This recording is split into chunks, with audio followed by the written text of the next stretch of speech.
Good morning. I'm going to walk you through the design room. So 2 years ago, this was a blank canvas. We're in the new building. So this entrance is part of the visual art. So you have to go through visual art to get to design. I'm going to just walk you through. So the actual space we were given, and we have a machine room here on the left. So we've got bandsaw, pillar drill. These were the original 3D printers. We still use them, these Dreamers. So miscellaneous really in there. Then we have two classrooms. So this is classroom A, if you want to call it. So obviously big laser printer, which I had to fix when it was delivered on its side, which you never do, like a washing machine. The balancers, nice, lovely machine. If you're familiar, massive bulb at the back, etc. These beautiful chunky tables. So in China, many of the things they can buy online, they call it Taobao. So these were sourced on there. You can see the jigsaws in the background, fret saws. Then we have a whole lot of 3D printers. We've got Ultimator, and we have one more expensive bamboo, if you're familiar with this. This is the second classroom. We devised these which are on wheels. The storage unit for the tools. So in theory we could take these outside. We haven't done, but say for instance, I don't know, Group 4 project, they decided to make something outside, or you would obviously wheel it away. We've got, just the usual. We try to put the materials out. We're limiting MDF. There's no dust extractor in here, so we try and eradicate as much dust as possible. I'm a great believer in bamboo as well, so we go natural, and we try and give, we're trying to build up voice and choice in terms of selection of materials, and you can see that this material has been very popular. Recycling, you name it. And student folders we keep. This is a workshop, guys. We've got a teacher wanted to have some smaller laser printers.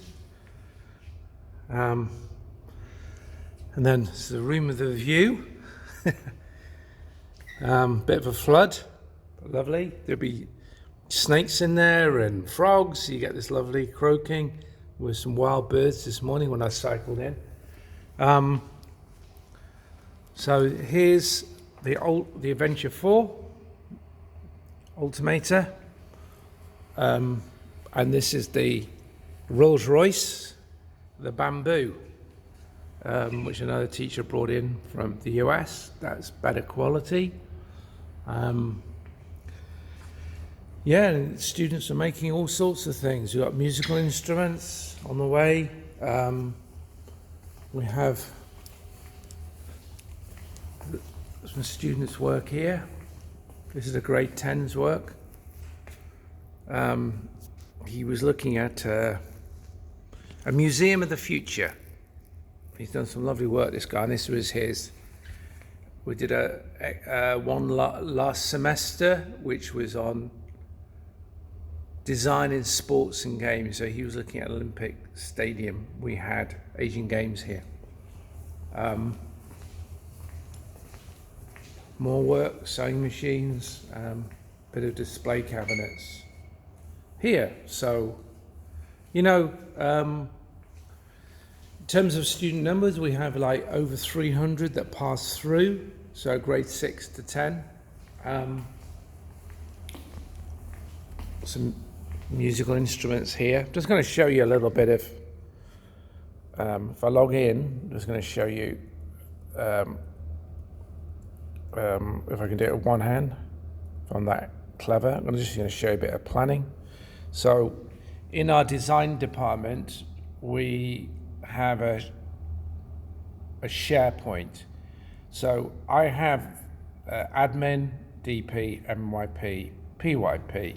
Actually, the school here doesn't offer DP at the minute. They only offer visual art and theatre. But anyway, within the admin department, I keep all the minutes. Why is it going blank?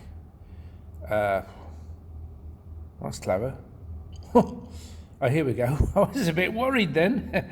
So within the admin, things like meeting minutes for this year, last year, health and safety, curriculum overview, order requests, articles shared, ATLs, etc. And then MYP, I've uploaded, shared like summative assessment samples, and then grade 6, 7, 8, 9, 10, we open one, and then you'll see in here planning or students' examples of MYP examples. And so if we open one, just to give you an example, I think this is a unit plan or a student's example. Okay, this is a supplementary booklet to the unit plan. We use ManageBack, etc. So as an HOD, obviously I have to oversee this. I'm used to doing this. I actually like being organized. And it obviously means that when you get a change of people staffing, we've had people come and go, then they can pick up the pieces. And it's great to be organized. Anyway, it doesn't mean to say you can't tweak your programs. They're always fluid, but I'm a great believer in having things out there. And also it means that other people can dip in. So when we're talking about like IDU, interdisciplinary unit, so we're doing one at the minute, World of Work with English and design for grade 9, they can just jump in and use the SharePoint, etc. Anyway, a few things from design department. This was the school idea to have this open plan. When you've got two classes on the go, well, you can imagine the noise level, but we work it out. And anyway, that's it. So thank you. I hope that was useful, that little orientation. Thank you.